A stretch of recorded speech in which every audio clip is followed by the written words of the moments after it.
So, the age-old question has been asked: is the comic book industry as a whole in danger? Is it on the verge of being extinct? These have been talked about from some YouTubers as well as the media in general, and it brought some very interesting questions as to whether or not the industry can withstand itself, at least in the publishing of comic books that we know of when we was growing up. Um, it really does depend. I don't think that the comic book industry as a whole is in trouble. I think that they're going to evolve as something different. And I think that the movies that have came out, both good and bad, have drawn a new interest to the media.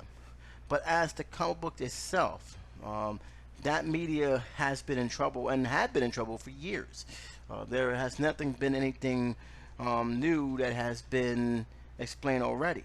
And there's different layers of what's been leading to the decline of sales of these comic books. So no matter what publishing company they are, they're all suffering the same scenario.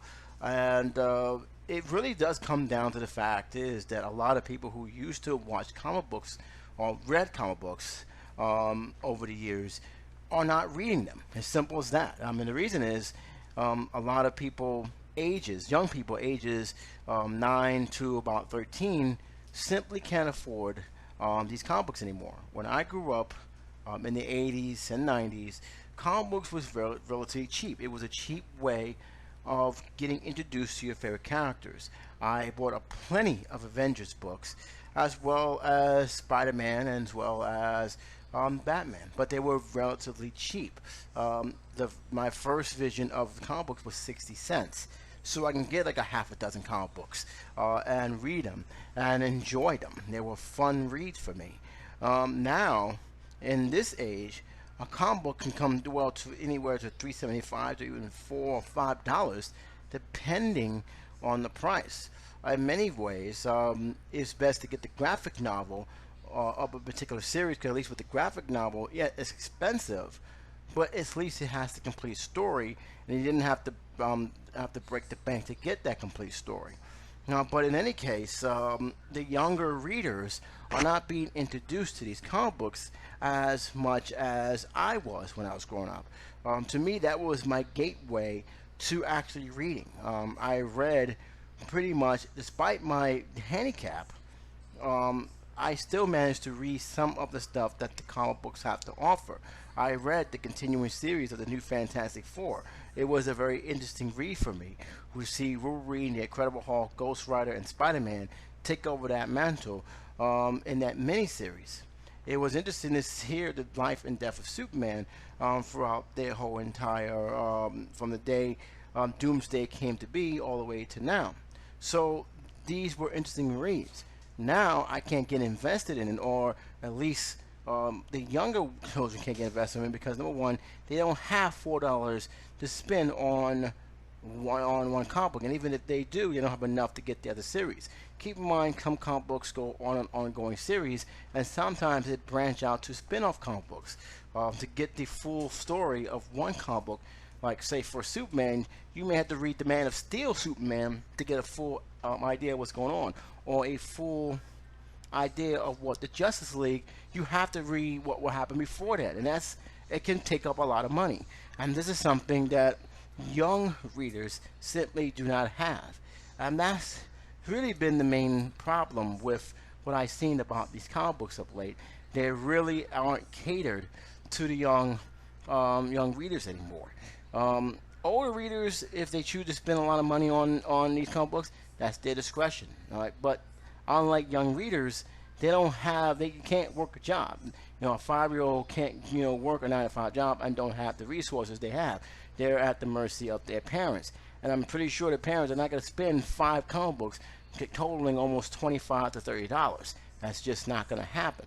And this is where I think the problem lies. The comic books have basically priced out a large number of their demographic, and that's where they really are hurting. And some of the older audiences, while they are fans, isn't picking up the comic books as frequently as they used to, or if they do pick it up, it's only for that certain number as a collector's item. It doesn't help matters that you have a convention that got hijacked by Hollywood. Keep in mind, one of the things that always scratch my head is the comic book convention is supposed to bring out the comic books that are coming out, plus some new artists that we probably never heard before in these conventions. But you don't hear much about that. You hear about when the next movie's coming out. Even though some of them are comic book related, there's a whole bunch of them that is not, and that's been a major issue.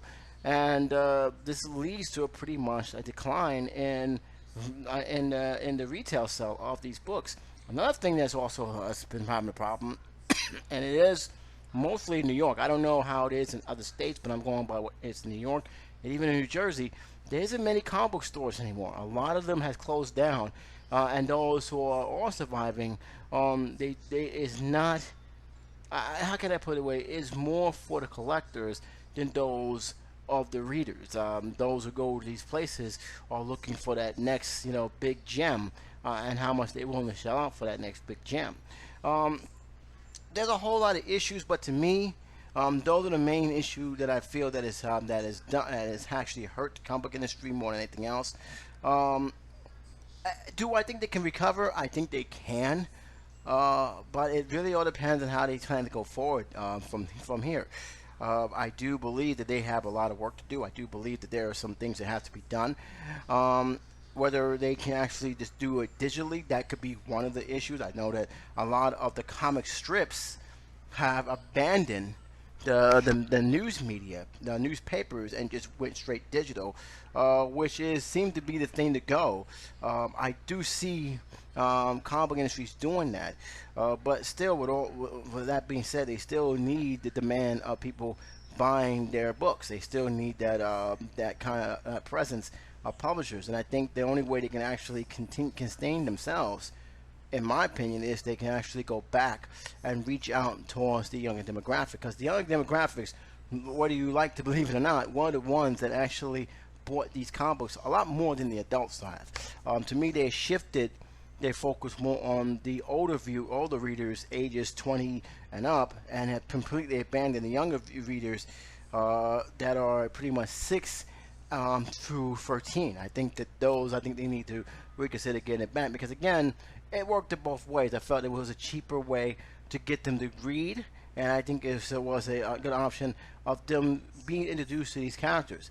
A lot of these characters, they're going to be known whether they read the book or not. Batman, Superman, Spider-Man, they're going to know these characters offhand.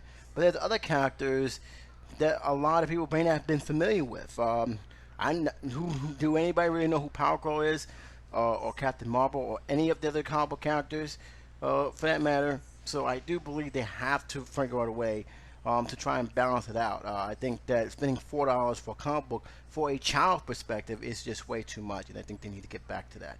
But what's your opinion? I'd love to hear what you got to say. I'd like to hear what you got to tell me. Put it on the comment section below. Until then, this is J77 saying this is Comic Book Talk 360. Goodbye.